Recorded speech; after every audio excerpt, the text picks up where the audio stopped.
Hello, so this is my tips video on playing Rocket League. So, pretty simple game really. You use your RC cars, hit the ball in the opposite team's goal. Essentially football, but with RC cars. First tip will always be to play in the game mode you intend to play in, mostly. If you're trying to play this competitively, and at the moment you only allowed 2v2 in the ranked matches, which is pretty fun. It's normally what I play. It's absolutely great for basically learning strategy. Many people will, unfortunately, still choose to send both people in to attack, which I've always found to be very odd. Because if a shot just flies off randomly, you are pretty doomed. There's no way of catching it. If it's going towards your goal, you pretty much may as well wait there and let it go in, because you have no chance. In general, I normally say that leaving one person on the halfway line is a good strategy. One person going into the attack. If you hang about on the halfway line, you're in more than enough time to get into any opportunities, while also being far enough back, if a ball should happen to fly in your direction, to give you more than enough time to react, get into a good position, and hit it straight back into the enemy's half, keeping the pressure on them and keeping them panicking. My number one tip for this game is always going to be use ball cam. Almost all the time. There is one very rare occasion you should turn it off, and that is when you are aiming to get boost. Towards, when you get more used to using this game and playing the game, you will learn what all the boosts are, more or less, but every now and then you will still make the mistake of just missing them. They're quite small, so when you're at speed, it's understandable you'll miss. So using the ball cam all the time does give you a lot of ball awareness, so no one can just get it by you without you noticing. Like right now, I have no clue where the ball is behind me, but yeah, it's right in the enemy's half. Don't know what I'm doing all the way back here. Whereas keeping ball cam on, I would know exactly where it is at all times. So the only time I would take it off would be when I'm collecting boost. So say I knock the ball up in the air, I want to get some boost, I'll just quickly go to it, and easy peasy. But at any other stage, using the regular cam, the arrow, it's nice, but it's not really enough.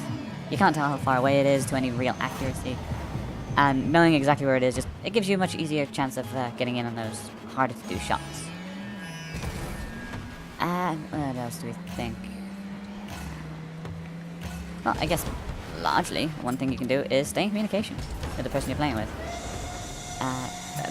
Choosing who is in defense and attack doesn't have to be the same all the time. You might be both good at both roles. One of you might be a better defender, the other one a better striker. So if you're trying to make your way up the ranks, just try to switch it up, see where you react best, and play accordingly. I must say I'm quite I think I'm not a great defender. I mean, I'll hit the ball if it's coming in the goal, but any real attacker could probably get it past me. I do prefer to be either in the middle or towards the front, just because I find it much easier to hit the ball when I am outside and well away from my panic zone. There you go, you got a good one on there. So I guess that's part of why... Ooh, crappity! Sorry. Ooh, that was a good shot. Props to him there. But, yeah, I gotta say, I shouldn't have even got near that ball. I'm surprised it took him so long to score. But I guess a lot of people do find it easier when they have the goal to defend it, judging where it's going to go, and if or not it's going to go in, and whether or not it'll be a wise decision to hit it. It's something I genuinely mess up quite a lot. I mean, on the attack, it's pretty simple, really. I mean, two people on the attack is great, because, well, in general, you will get it in. But it also means that your defense is wide open, and if they get a clear shot at your goal, you're pretty much done. I don't know what he's doing behind the ball then. He probably should have been in front, but he kept it away, so I guess I can't really criticize too much.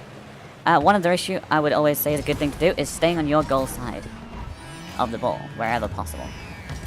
Just because, in general, there's not really any need for you to hit it back. Keeping it in the enemy's half normally puts them under pressure and makes them panic. So that's what I intend to, well, that's where I try to keep it.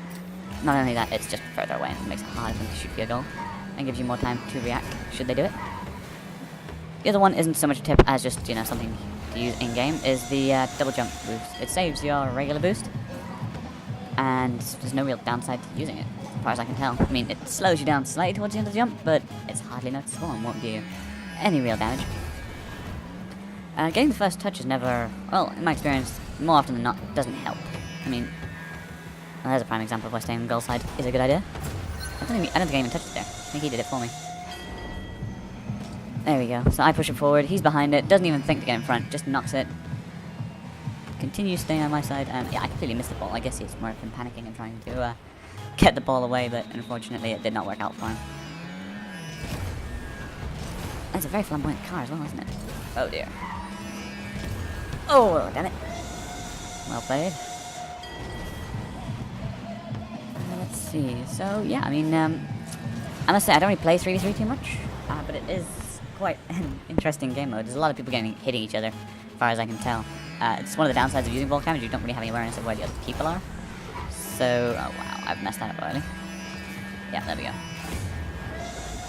But I guess that's generally why using ball cam all the time in 2v2s is much more effective.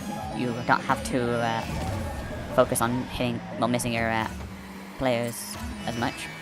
And ooh, god damn it, I am not on form today. Oh, is he gonna get that? He is. Oh, he's not. Oh dear. Damn it.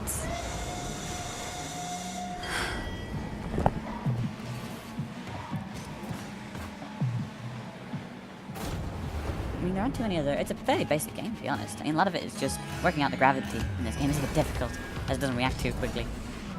It's... figuring out where the ball will bounce when it hits the sides is quite difficult. I mean, not so much when they're flat, it's just like the very bottom of the side. It's difficult. I mean, a lot of the time they'll just like roll at the side if it's just coming up from the ground, but sometimes it'll bounce at very strange angles. So a lot of the time I won't even bother trying to go for it, just because I don't know. Maybe some other people have better luck with it, but I just can't predict where it'll go.